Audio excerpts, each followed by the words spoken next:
Williams. I'm a psychiatrist practicing here in Massachusetts, and this is a show that's about everything related to mental wellness in the Black community and beyond. And this week I came across this term, COVID burnout, and I wanted to talk a little bit about that because I think many of us are experiencing COVID burnout. The thing is that it's impossible for us to sustain an acute state of worry for a prolonged period of time.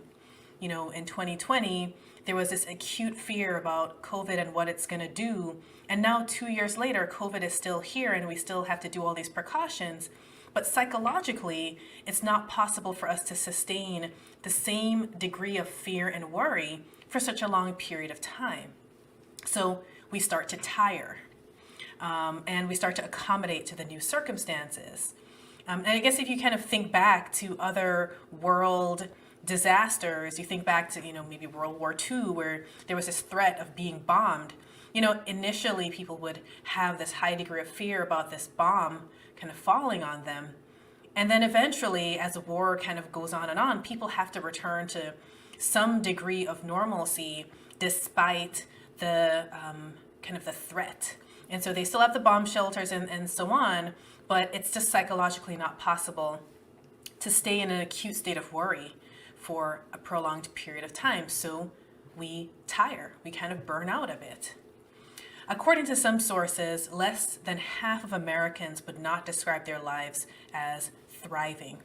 And in an article written by Maslock and Leiter in World Psychiatry in 2016, they offered a definition of burnout. And I want you to think about whether this applies to you or whether it sounds like someone that you know.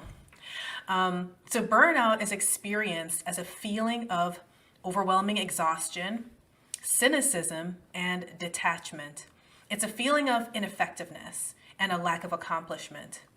And so this is a general definition for burnout. It could be burnout from work, it could be burnout from other circumstances, but I think it's pretty applicable for how many of us are feeling during the pandemic as well. Now, you may be experiencing COVID burnout if you're done with wearing masks, you kind of forget to put it on, you find yourself taking it off all the time, you just feel less vigilant about wearing it. If you feel like you're done with slathering on hand sanitizer everywhere you go, you might be experiencing COVID burnout. If you're tired of not seeing faces because they're concealed behind a mask, you might be potentially getting to a place of COVID burnout. If you feel generally like just breaking the rules, you're just like, I don't care anymore, I'm just going to go to that large gathering, you might be feeling a bit burnt out from COVID.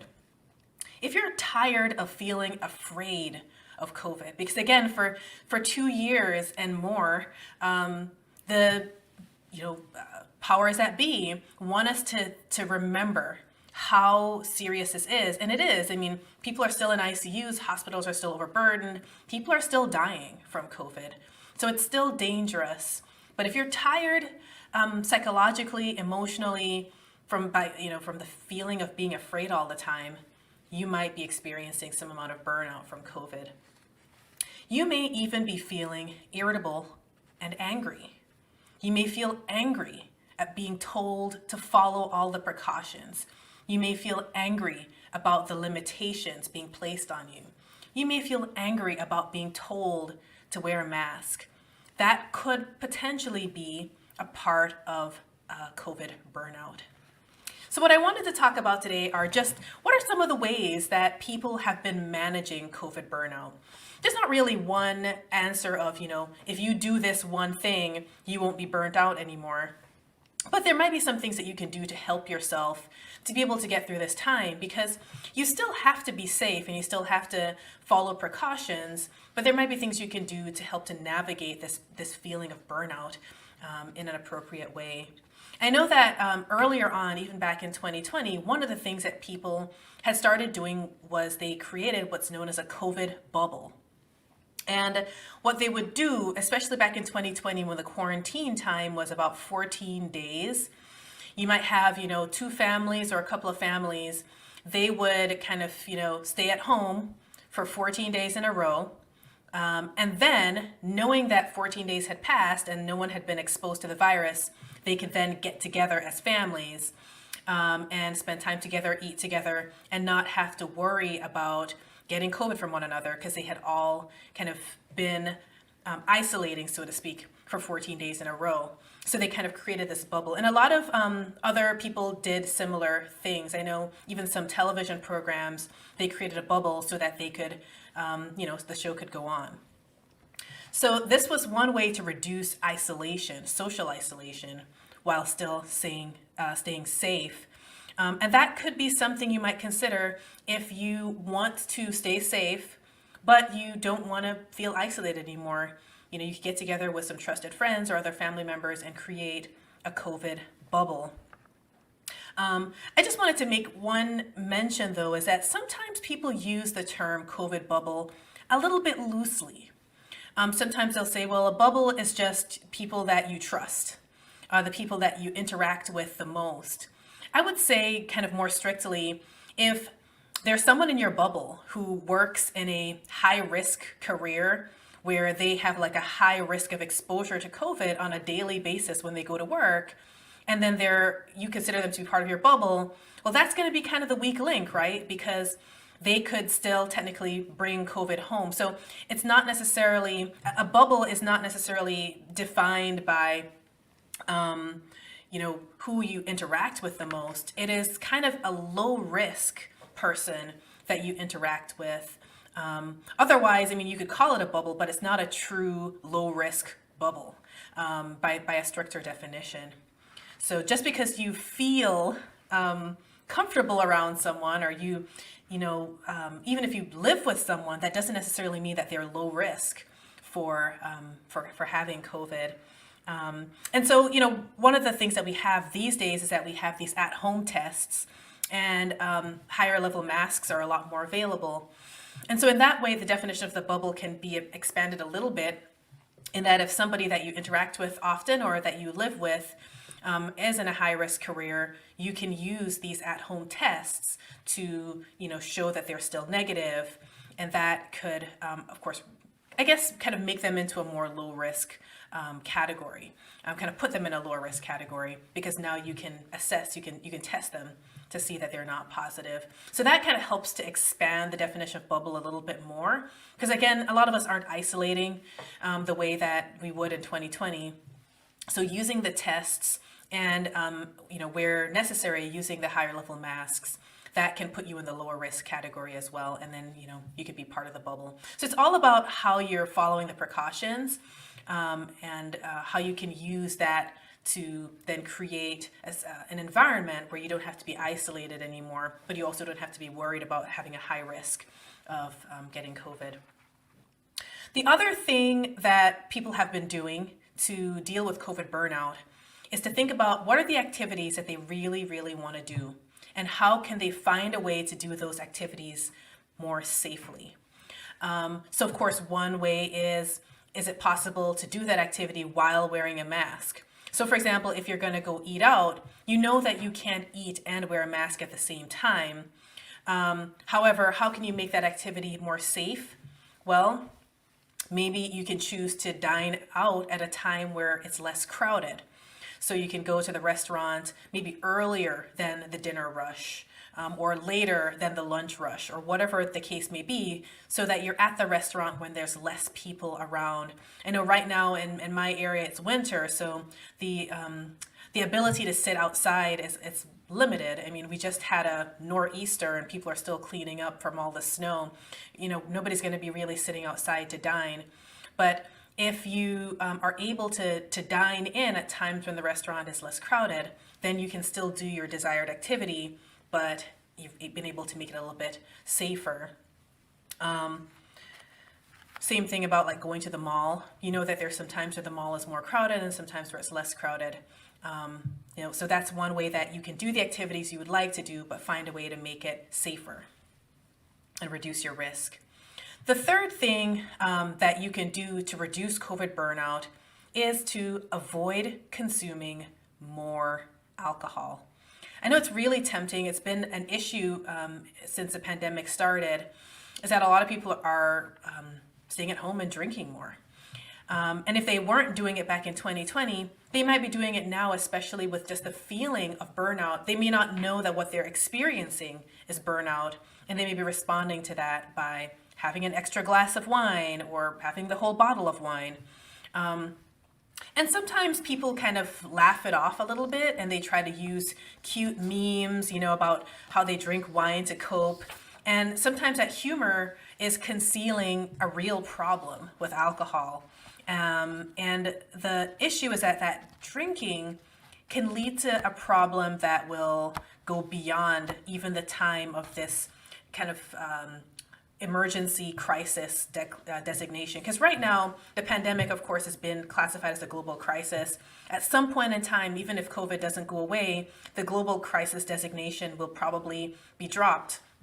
And you might still have this problem with alcohol. So I think it's really important to avoid consuming more alcohol. The other thing to always know about alcohol and drugs and substances like this is that, there's so much research to show that in the long run, people end up having a worse mood than when they started.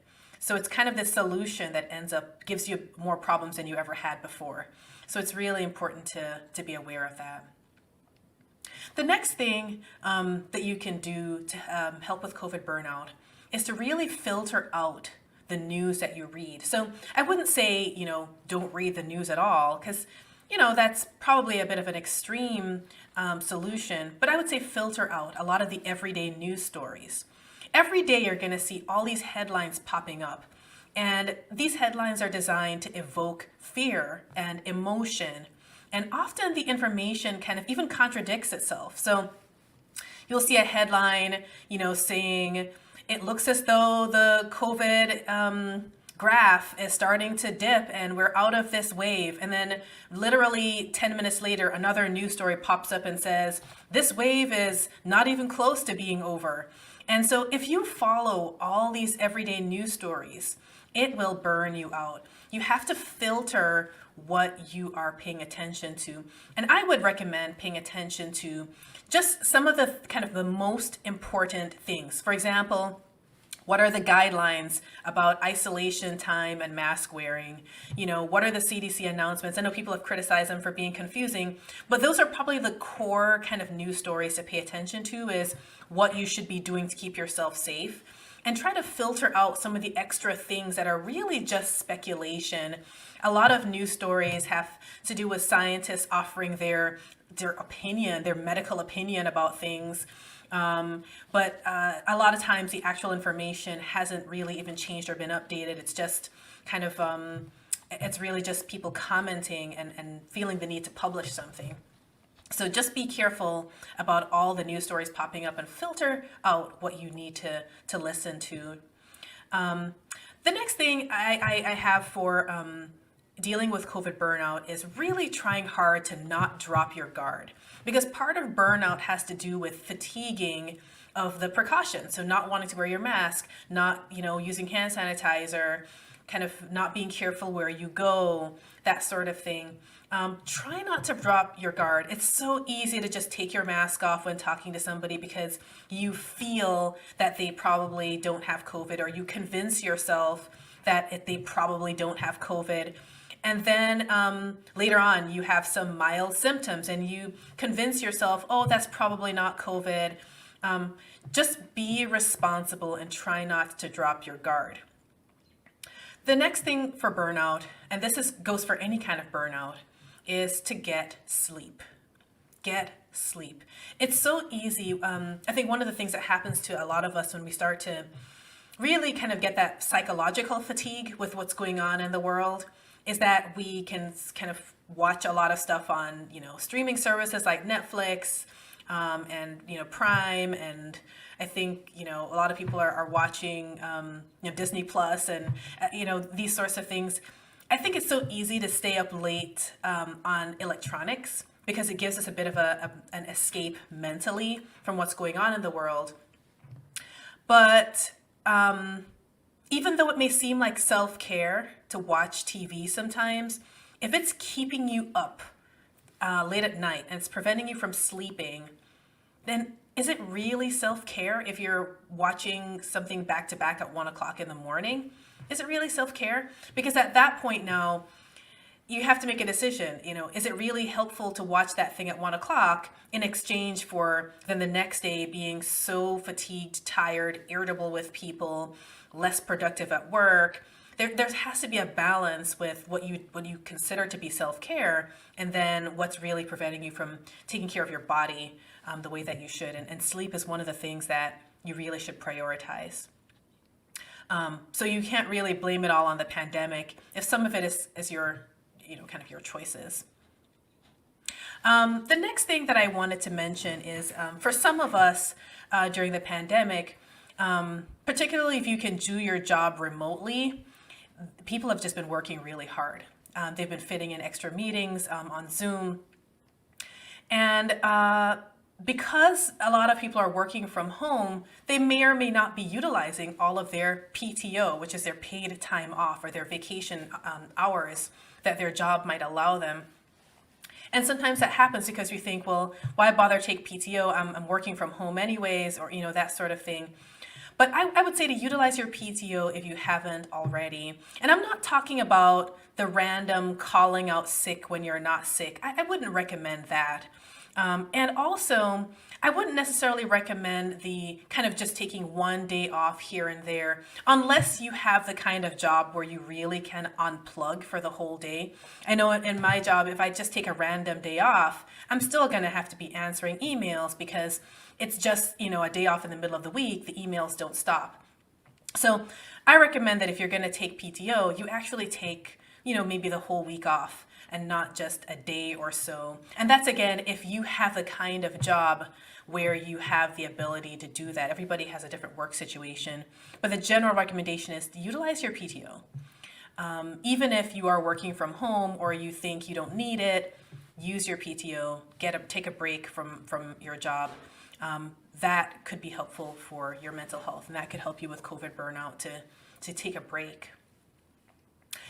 Now, this one you may disagree with me on, but the next one I want to mention is a way to reduce isolation during the time of the pandemic. I know that a lot of people are experiencing Zoom fatigue. It's been happening for a long time.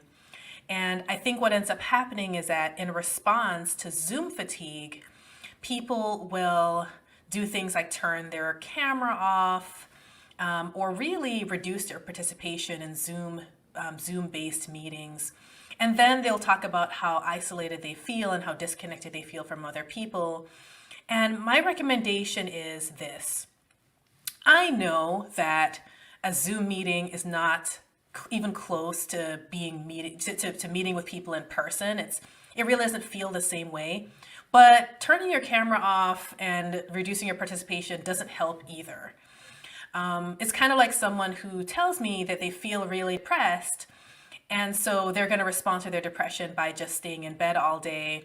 It's like, well, I understand that, being depressed can cause you to feel like you don't want to get out of bed, but also staying in bed all day also perpetuates depression too. So it's a little bit of a vicious circle. The same thing happens with Zoom meetings, is that if you're also disconnecting even from the electronic meeting, it's a vicious circle of isolation. So in any case, my recommendation is that where it is expected for you to have your camera on, turn your Zoom camera on and connect with people, because sometimes it's just the best you have. Like if you can't meet with them in person because there's no in-person version of the meeting, then the electronic version is just what you have.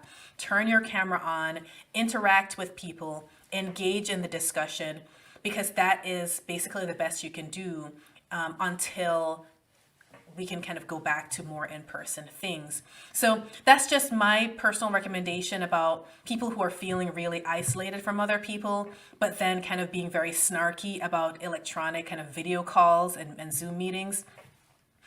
I would say you really need to do kind of the best that you can with what you have. And if what you have is Zoom, turn your camera on and interact with people until better comes, okay? The next thing that I wanted to say, which is actually quite related, is Utilize video calls when you're calling your friends and relatives. I know people like to text, and texting definitely is very convenient. But wherever you can convert a phone call into a video call, I would recommend doing that. It just bumps it up to another level. It's not the same as meeting in person, but phone calls can be upgraded to video calls very easily these days. Even just on Wi-Fi, you don't even need to have a data plan. You can use WhatsApp using Wi-Fi. You can connect with people with a video call. It can help to reduce isolation. You get to at least see the person. Again, it's the best that we have right now in a situation where we just can't do as many in-person things as we used to. The last thing I'll mention about dealing with COVID burnout is it's actually related to kind of setting boundaries. And it is to say no to optional responsibilities and optional tasks. Particularly for those of you out there that work remotely, and there's kind of this false impression that you can fit more into your day because you don't have this commute. You're not driving in, you're not having to drive back home. So sometimes you end up scheduling a meeting during the time that you would normally be driving back home. You just fit another meeting in. And I would say try to say no to that. Say no and try to stick to the main responsibilities that you have, and don't schedule the extra meeting. Because what happens is that this additional work on top of the pandemic is contributing to COVID burnout. So that would be the other recommendation. I wonder if there's those of you out there who have recommendations that I haven't mentioned. Are there things out there that you've tried that you found very successful for dealing with burnout related to COVID? I know that in different places, some people are literally just kind of back to normal and are not really following a lot of COVID precautions. And so maybe for you, you may not be feeling burnout at all. But this show is for those of us that are feeling burnout, that are still living in places where COVID precautions are expected, and mandates are being debated and things like that. So for those of you out there that are in places like where I live, in Massachusetts, let me know what you've been doing to deal with COVID burnout. I wanted to say a note about the anger, because part of COVID burnout could include anger. Have you guys been feeling angry?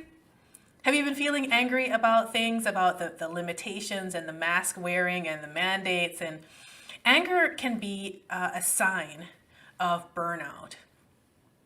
I think it starts off with you being attuned to your own emotional state, because I think some of us have not even acknowledged that we feel angry. So it starts off with acknowledging, to begin with, that you're angry. And where does pandemic anger come from? Well, a lot of it is rooted in fear, right? A lot of it is rooted in fear. So for example, if you're doing the best you can and then you come upon someone who's not wearing a mask, you may be fearing your lack of safety. You think, oh my gosh, I'm doing everything I can do. I'm wearing a mask. I'm doing this and that. And this other person just shows up and they're talking to me and they're not wearing a mask. That can make some people very angry because it's rooted in the fear for their own safety and for the safety of those around them. If you're angry that someone has asked you to put on a mask because maybe you feel like you shouldn't have to wear one, and you're angry that someone has told you to put one on, that can tap into a much deeper belief system that is it's about more than mask wearing. It's kind of this fear of, losing your freedom and your rights, right? You've connected mask wearing to this much larger narrative of freedom. And so then being told to wear a mask can feel like a threat, right? Because your brain kind of makes that connection. And when human beings are threatened, they can have unpredictable responses. So sometimes that can look like yelling. Sometimes that can look like agitation. Sometimes it can lead to aggression to the point of being duct taped to your airplane seat by a flight attendant. And in one extreme situation that I heard about on the news, Someone who went to a supermarket was told by a clerk that they had to wear a mask, and the person then left the supermarket and returned with a firearm and shot the supermarket clerk who told them to wear a mask. And that's pretty extreme. And that's sometimes a response that people may have if they are feeling, again, it's about more than just the mask. They're feeling literally like threatened.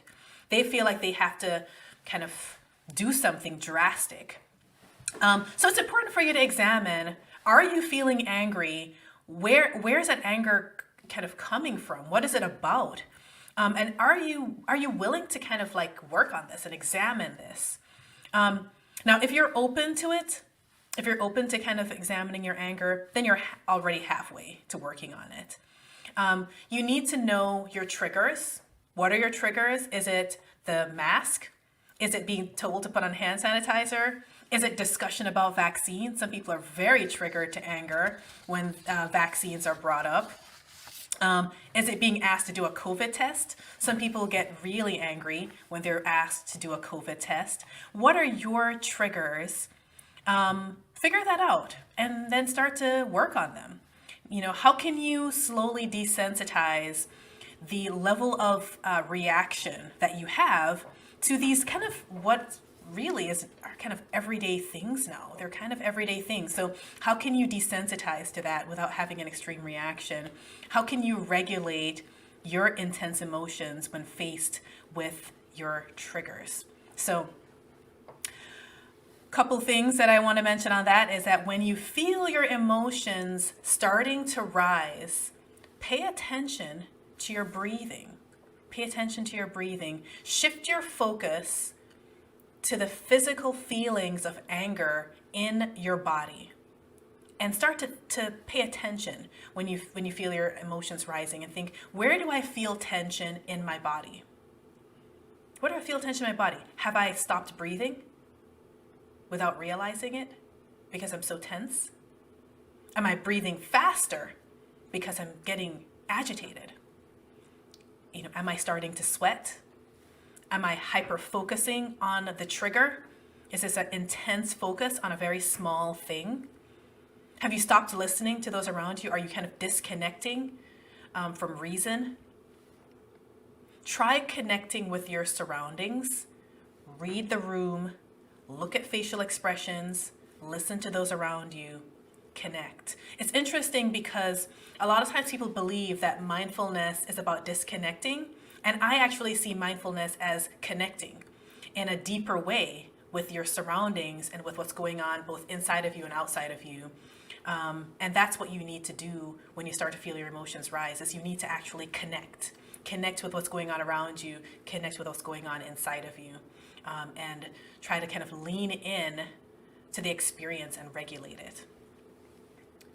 So the last thing I'll talk about today in this COVID burnout kind of discussion is, what about COVID depression? What about COVID depression? Are you feeling a lot more fatigued during this pandemic? I know I've been feeling kind of fatigued at times. Are you feeling less optimistic? Because I know there was this hope back in 2020 that once we had that vaccine, it would solve everything. And then that sneaky little virus kept mutating. And so the vaccines are definitely helping to reduce severity and hospitalizations, but the virus is still around, and it hasn't really, things haven't played out quite the way we thought they would. So have you been feeling kind of depressed and less optimistic? Have you been feeling more fatalistic? Have you found yourself saying the phrase, "We're all going to get it anyways"? I know I've heard a lot of people say that. Do you feel unmotivated? Like, hey, why bother anyways? Are you having difficulties with sleep? Are you having changes in appetite? Are you craving, junk food? Are you having difficulty focusing? Do you just find yourself losing focus and being less productive? Maybe you have a pandemic-related depression. One of the recommendations that we make for depression is what's called behavioral activation. Behavioral activation. And this is where you engage in activities that do not promote depression. I know this is kind of a little double negative, but engage in activities that do not promote depression. For example, sitting a lot, staying alone, these things promote depression. Going out to low risk settings, trying to be around people while social distancing, exercising rather than sitting all the time, trying new things, new recipes, new hairstyles. These are activities that do not promote depression. This is what we would call behavioral activation. You're basically doing things that would kind of get you up and out and around people. The second thing that we do a lot with folks that are feeling kind of depressed or kind of down in the dumps is focusing on their perspective or doing what we call reframing. What happens that there's certain thoughts that we would call depressogenic thoughts. They're depression promoting thoughts. These are kind of fatalistic again, like things like things will never get better. That's a depressogenic thought, okay? So now you have to kind of examine your thoughts and think to yourself, are my thoughts depression promoting thoughts, okay? And then you have to be intentional about replacing them with realistic thoughts. So for example, instead of saying things will never get better, you would say, even though there are still some unknowns about the coronavirus, some things are much better than they used to be. We're not in lockdown anymore. We have access to masks. We have access to tests. We have access to vaccines. Kids are back in school. These are all things that were an issue in 2020. Okay, so you're kind of like thinking back to how far we've come. Even though there's still a way to go, look at how far we've come. That's a more balanced perspective. Overly focusing on the negative easily gives a perspective that all things are bad. And a balanced view can bring things back into perspective without venturing into toxic positivity. So if your depression seems moderate to severe and it's affecting your day-to-day functioning in a more kind of significant way, then, you may want to talk to your primary care doctor. If you're experiencing hopelessness, you may want to talk to your primary care doctor or your GP. So guys, are you experiencing COVID burnout? What are you doing to manage with that? Leave a comment, let me know, and I'll be kind of happy to hear from you. We'll check in with you next week.